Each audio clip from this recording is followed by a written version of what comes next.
Hi, everyone. Thanks very much for joining the first webinar for the Global Guidance Summit. We're just going to wait a minute for everyone to come in from the waiting room.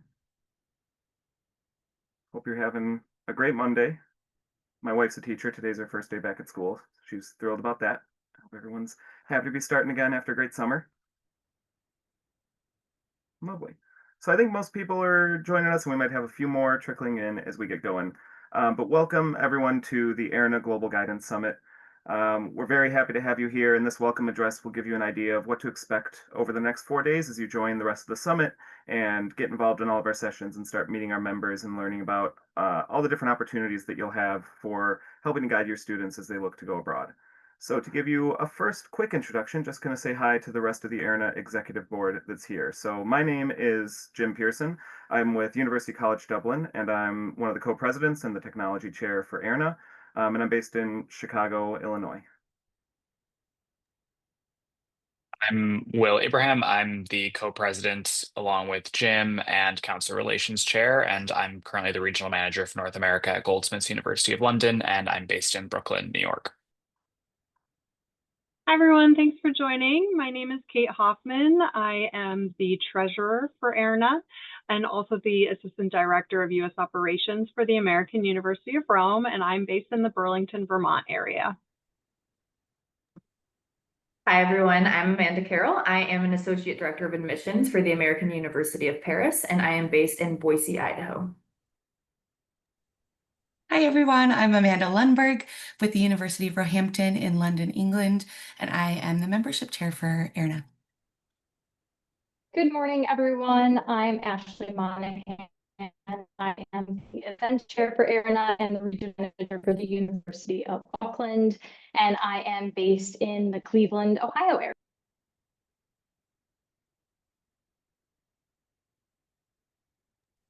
All right, so we wanted to give you just a quick overview of who we are, what we can do for you. But we are a peer-based group of international university representatives.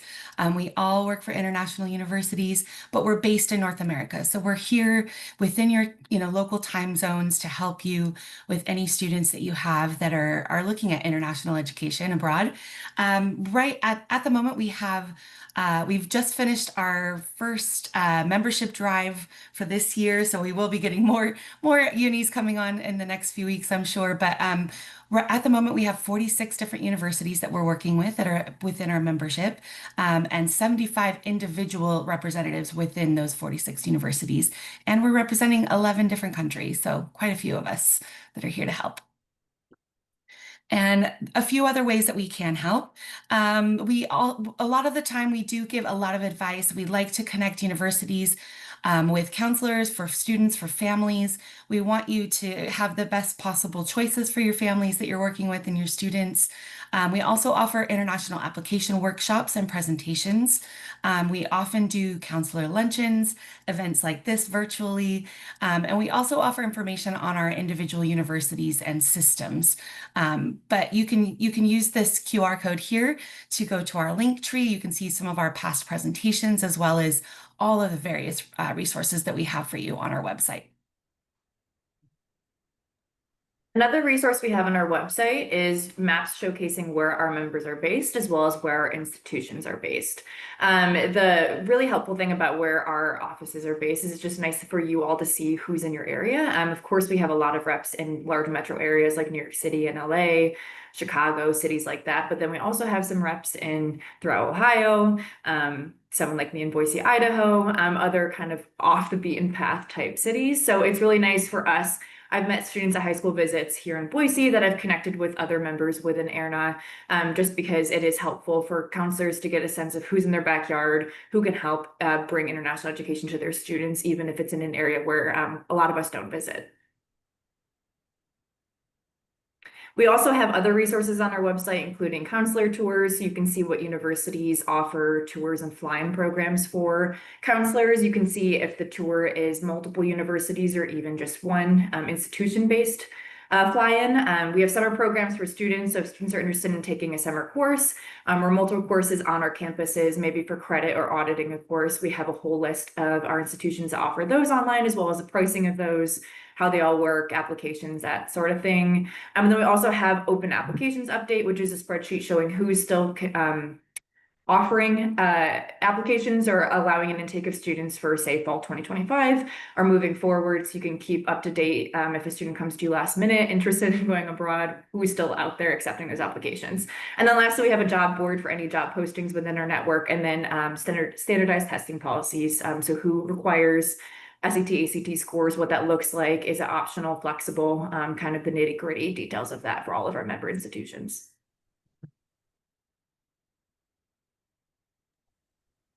All right. So now that we've kind of reviewed all the resources and the ways that we can support you, your families, your students that you work with, we just kind of wanted to circle back and reiterate, all the great reasons that earning a degree abroad can really, put your students in a good place, set them up for success. And there are a variety of reasons.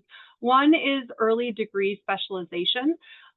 So this is particularly true of 3-year university programs where students get to start in their interest area right from day one. So generally speaking, there's not a lot of general education requirements in a 3-year university program, which allows for just that early specialization within a degree program. Can be a really great fit for a student who knows exactly what they want. They don't need to, kind of figure it out with some general education requirements. That can be a really great perk, saves time, and they get to jump right into their field. Personal growth, nothing will grow your students more than moving abroad and having them navigate a new culture. But also safety is a top consideration. Unfortunately, the United States is not ranked super high in terms of safe countries to study in, and a lot of our countries do have higher safety ratings. So it's just a great consideration for students who are really concerned about being in a safe place while they go to university. Professional opportunities abound, whether or not they're co-ops with a degree program or internships. Fun fact, it is illegal to have unpaid internships in France. Shout out to AUP. So if you have an internship in France, it is a paid opportunity.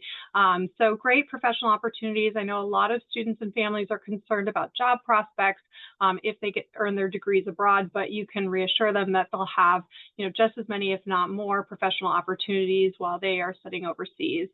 Cross-cultural communication, I feel these days the world is shrinking with our communication channels, and it's not only desirable but more expected these days that students entering the workforce are able to communicate across multiple cultures.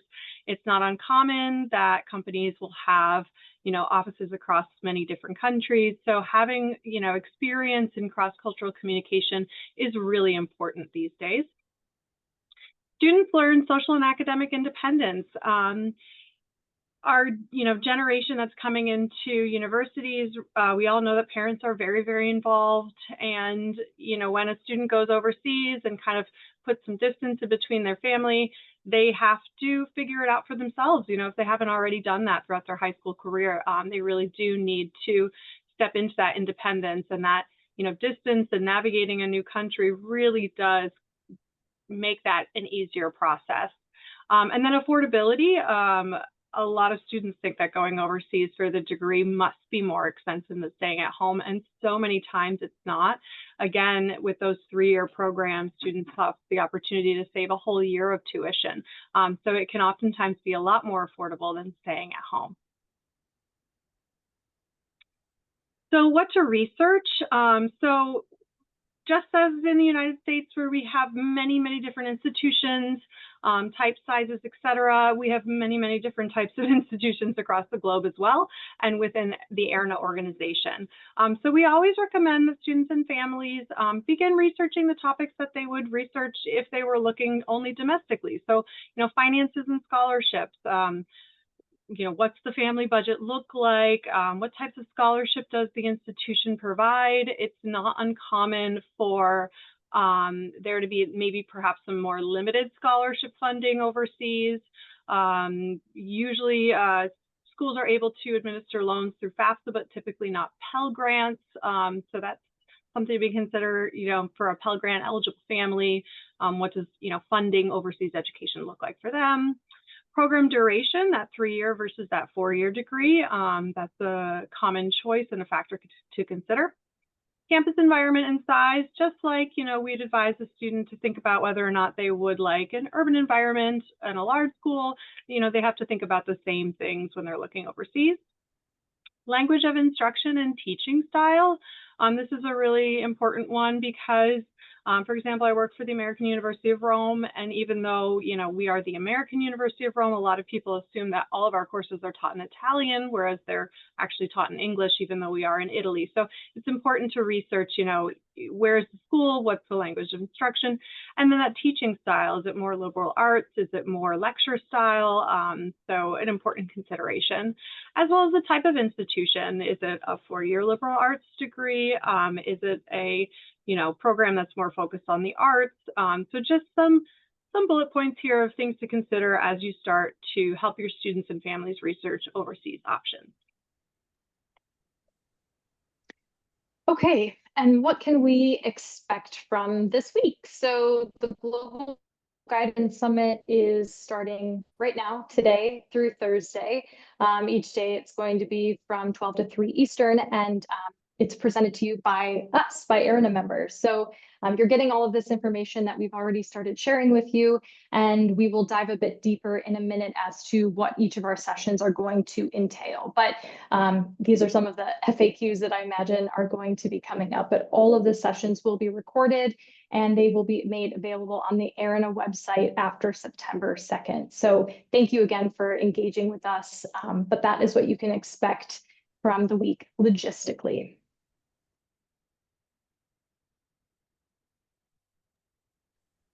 And as you are going through all of our sessions this week, we are obviously here to provide a lot of resources for you. And we want you to feel confident about advising your students and applications overseas. We want you to leave with these concrete tools and resources. There's a growing interest in international options for American students. As one example, this year, the data from UCAS for the UK, we had about a 14% increase in applications from the US and about an 11% increase so far in students accepting going to university in the UK, and actually going to enroll this fall. So there's a lot of interest in Americans going overseas more and more every year. And we want you to help make your families make informed decisions, expand your knowledge, and also make all these global experiences more accessible for your students. As you are more knowledgeable, you'll be able to be better advisors for your students when they're considering overseas options.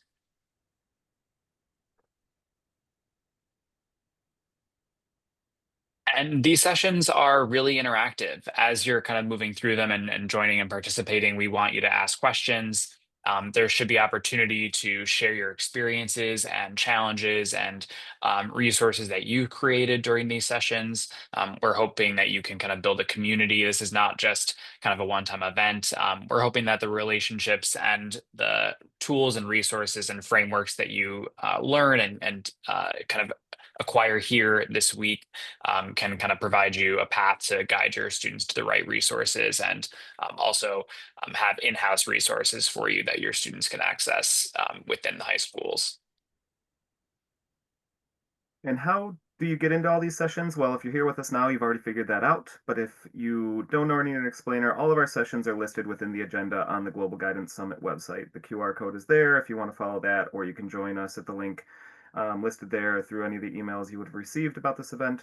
And all the sessions have a description of what the session entails. It has who's presenting the session, along with links to their LinkedIn profiles if you want to connect with us and our members more going forward. Once you click on a session and click that Read More button, you'll see that full description of the presenters, and then each individual session has its own Zoom webinar link that you can click and join, and then get to join the session live and talk to our members and learn more about international options. And looking forward to what's ahead, today is the first day of the Global Guidance Summit, so we have a lot of great opportunities for you going forward. In just 15 minutes, we'll start with our first session that's not a welcome address, and we'll talk about deadlines and decisions. So this is talking about kind of the global application timelines, what to expect from different country systems, how university admissions differ across country systems, and kind of get tools to build a calendar for what to expect. And you'll note that each day, the first session of the day at 12 Eastern Time or 9 Pacific Time will be a bit longer and a bit more in-depth. So those are hour-long sessions that dive really deeply into a subject, or maybe give you time to learn from students, from parents, from people that have gone through this before. So these sessions are the more in-depth opportunities to really explore a new topic. The sessions after that are all 25 minutes, and they're meant to be kind of quick bites, just a little introduction to a topic. Sometimes they're thematic around a subject area, like at 1 o'clock Eastern Time today, we'll talk about STEM and engineering courses abroad and what they look like, how these programs work for admissions and then for opportunities after graduation, how they might apply in the country where they're studied or back home where students go. And then at 1:30 Eastern Time, a really topical session, especially with recent changes, is how to afford a degree abroad. And this will talk about loan options, scholarships, funding opportunities. It'll explore a little bit about all of the thoughts that students and families will have to go through as they work on affording the degree program. And then at 2 o'clock today is a quick trip to the United Kingdom where you'll learn about UK universities, UCAS application system. And these quick trips where you get to touch on individual countries will happen throughout the week, and you'll get to learn a little bit more country by country or system by system about the different opportunities available within the different regions. And then one other last topic for today is transferring to an international university. So if you have students that are in an associate's program or have done 1 year of university that are looking to go abroad after starting the university experience in the US or Canada, then they can explore opportunities and what that might look like to transfer their degree program abroad to study internationally. Tomorrow, we have another great lineup of sessions. Our first session is a student panel, so you'll hear directly from North American students currently studying overseas, so a great opportunity to learn directly from these students what their experience is like. We'll have a great topical overview of visual and performing arts programs, talking about portfolio, auditions, and a lot of guidance around those fine arts courses. We'll do a quick trip to Scotland. We'll see how that differs from other UK institutions and what it's like to study in a Scottish university from some of our members. We have a dive into different curricula, IBs, APs, and what students should know about using their curricula to apply abroad and how that aligns with academic profiles internationally. And then another session about the power of place and how international experiences can really be meaningful to students and how you can leverage those relationships and global opportunities to make an impact on students. And on Wednesday, we have a session about when parents say no. So this is all about counseling families and carers through concerns that they have for sending their students abroad. Then we're going to do a quick trip down under. So this will be highlighting Australia and New Zealand. So you can get some information on what those countries are offering to your students. We will then do a session on clinical courses, so medicine, vet sciences, dentistry, some of those professional degrees and how to go about applying and what that means for bringing those degrees back to North America. Finally, we're going to be, or not finally, but next, we're going to be doing one on cleared for takeoff, which is when your student gets in, the process that begins after that. So visas, housing, things to consider after your student is academically admitted. And then finally, we're going to be going to Canada for our quick trip on Wednesday afternoon. And then on the last day, on Thursday, we have an Ask Me Anything session. So this one will be a little bit longer, an opportunity to engage with our panelists about questions about international, anything that is related to any kind of admissions process. And basically, this is going to be giving some insight from the panelists who have information for American students who are going through the entire process and kind of just diving a little bit deeper with what to expect. Then we're going to a quick trip. So this will be the American universities abroad. So this will be a little bit more focused on liberal arts opportunities, but that will be our quick trip tomorrow, our Thursday afternoon. Get Me Out of Here, when international education is or isn't the right fit, is going to give you some indicators when you are speaking with students and families about what might be someone who would be very successful abroad or someone who maybe isn't the right fit, and kind of ask questions around that. Our last quick trip of the summit is going to be to Ireland. So we're going to the Emerald Isle. And then we are closing out the summit on Thursday afternoon with our closing remarks to just kind of regroup and kind of talk about how the week went and our success, hopefully, fingers crossed, of course, of the week. So that is kind of a bit more of a deep dive into what to expect from the sessions. But of course, if you do have any questions, please let us know. Okay, and then post-summit, we have some very exciting events coming up through AIRR-NA. So our first one that we're going to be hosting after the Global Guidance Summit is going to be at the annual NACAC conference in Columbus.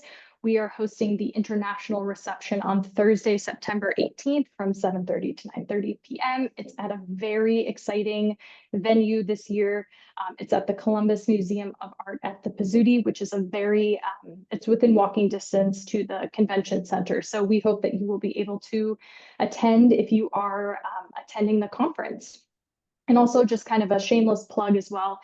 Several of our AIRR-NA members are going to be presenting international focus sessions at the NACAC conference. So you can check out the NACAC website as well as our counselor newsletter and our LinkedIn page as well to see how you can kind of level up your international engagement.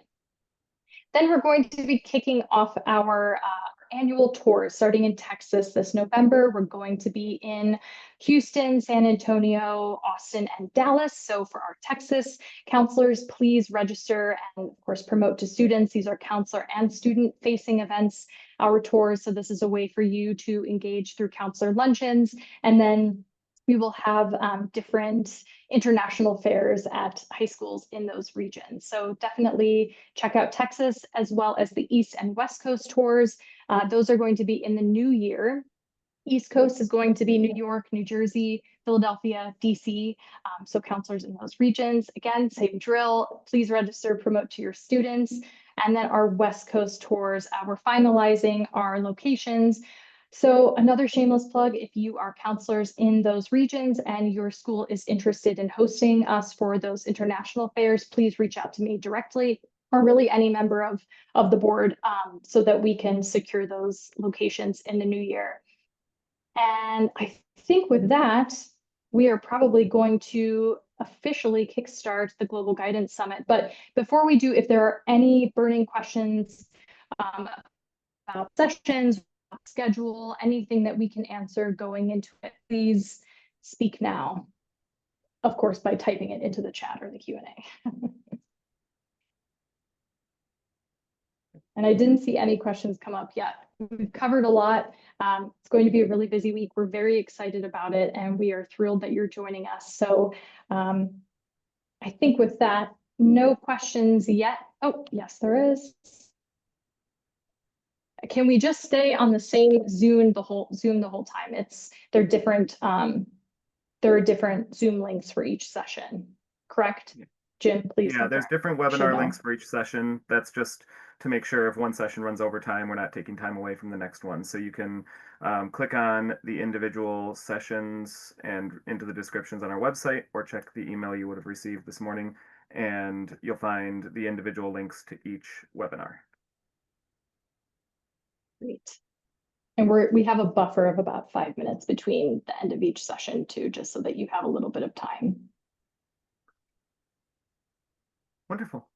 Well, thanks so much, everyone, for joining us at the welcome session, and thanks to the board for getting us started.